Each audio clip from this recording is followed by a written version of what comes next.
genuinely very excited about my next guest.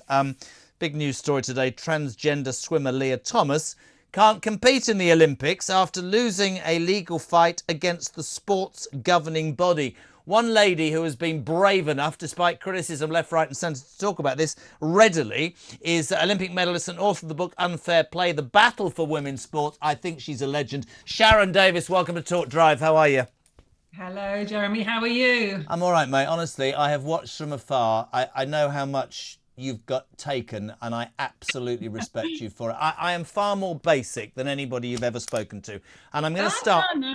No, I'm going to start by telling you a story. Because I'm very old. Years and years ago, Billie Jean King was in a relationship with a woman called Renee Richards, who I think was transgender. Renee Richards, as a male tennis player, was ranked 412th in the world. Renee Richards, as a female tennis player, was ranked in the top 10 or 20. And I remember even at that young age thinking, on a genuine... This is nothing against transgender people, but I remember at that young age thinking to myself, how the hell is that fair? And this Lia Thomas, with respect, is another example, isn't it, Sharron?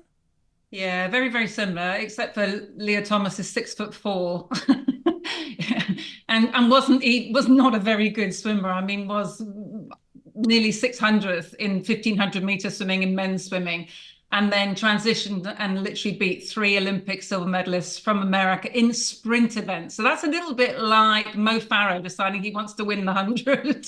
I mean, it really is that ridiculous. And I think that it helped in lots of instances to explain, because, you know, a picture sort of paints 1,000 words, really, how unfair it really was.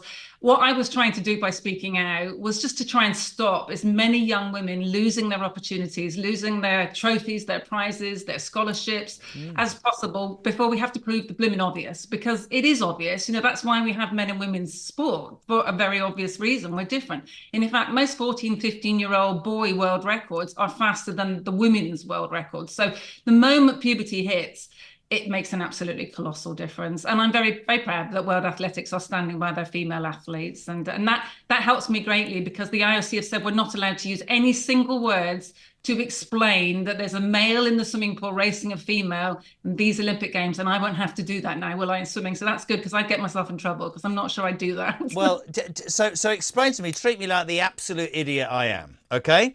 So... they have said that somebody who has transitioned and patently physically has an advantage cannot take part in female swimming. Can I ask something, right? So if you've got male swimming, and this is going to upset somebody, female swimming, shouldn't people who have transitioned, who we should show huge respect to, I've always shown respect to them, shouldn't they all swim against each other? Or am I missing the point?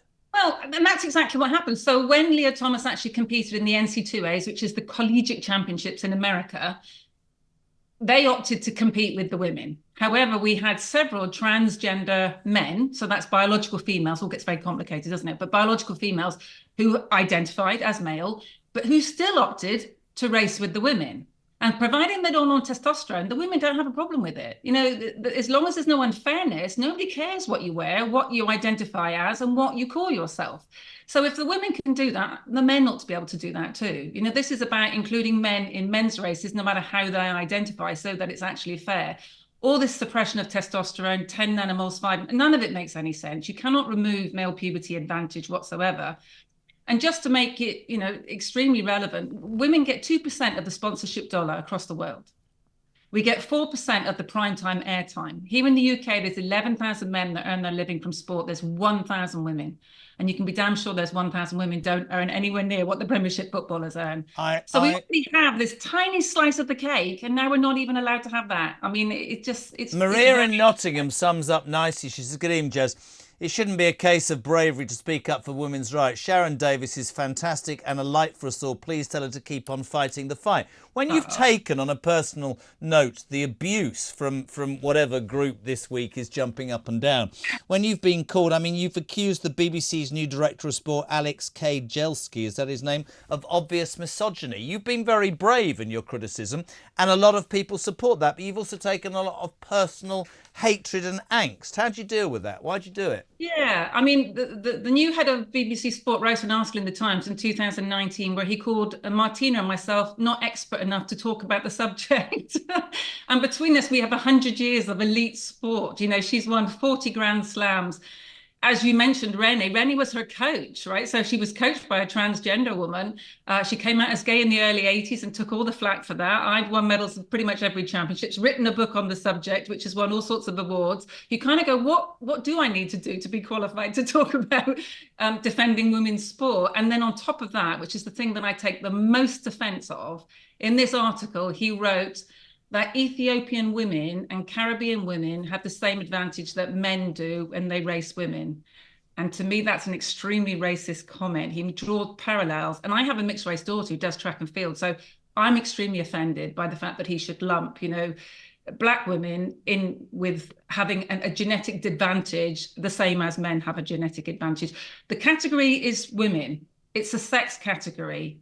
It's not a race category or a color category or what lipstick color you're wearing today. It is a biological sex category. And however you identify, we want to have you all racing and competing, just race fair. You know, I want to see Lia Thomas racing, but it just needs to be fair. In terms of sports women, you talked there about Martina Navratilova. Are you a heroine to them for speaking out, or do some shun you because they don't want to rock the boat? No, I have very distressed parents and very distressed athletes and coaches on the phone every single week, and a lot of it breaks my heart. One of the ones that I find the most difficult to deal with is when I get parents who have got children that are now self-harming in the world of football because they're having their places stolen. We've got 75 males identifying in the Women's FA League that are stealing places. None, funnily enough, in the men's league doing the same thing. And I had a parent of an 11-year-old girl who loves sport. Her school, because they were frightened of trans activists, decided to run a sports day where they had no categories. It was just one race for everybody, and not a single little girl won an event that day at sport. So what message are we giving our little girls in what already is a very tough place for little girls in the world right now? It just breaks my heart. And that's why I'm not prepared to give up, you know, fighting to just have fair sport for them. That's all. I've just had a baby daughter, yeah, number 6, more than Boris Johnson. Don't say anything. At you. Well, I don't quite know how. You'll have your own football team soon. Well, mate, listen, I'm 58. It shouldn't work anymore, but it does. I'm 61. That doesn't work. You are not 60. You are not 61. Are you really? I am 61. I'll tell you something, mate. You've made my bleeding day. I thought you were about 40 something, but the truth is, you're absolutely right. The reason I do this is, I have a 21-year-old. We have this discussion the whole time.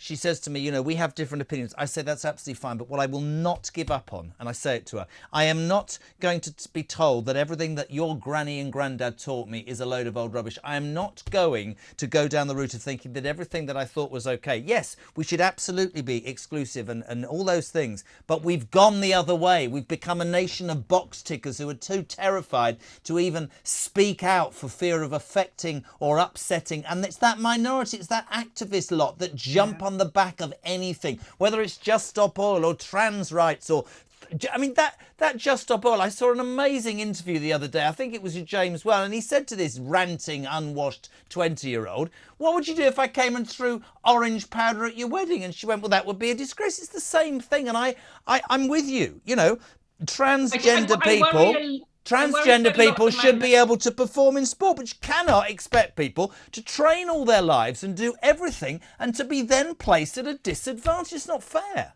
No, it's not fair, you know, and it is a career now. It's not a hobby. You know, this is a job opportunity, and we wouldn't do this to somebody who wanted to be an accountant or a doctor or, you know, a lawyer. I mean, and sport now is a career choice. And I think also I really worry right now at the fact that we're losing the definition of female, we're losing the definition of words. It's really important that we can clarify the Equality Act. I saw an aeroplane the other day, and the British Airways won't say, good morning, ladies and gentlemen. They're not allowed to say that. I mean, honestly, I'm like... Well, we're getting a bit fragile, aren't we? You know, it's ridiculous, really. Well, we are at our age, but I'll tell you something. Facts and stats. I will keep fighting. I don't know. And listen, you are my heroine. Sorry, can we just go back there? Because I'm terrified about next year. I'm terrified of being 60. Tell me what it's like. What happened? What happened, Shaz? What happened? I kind of went into mourning, I have to say. All my friends wanted to do a party. I'd go, no.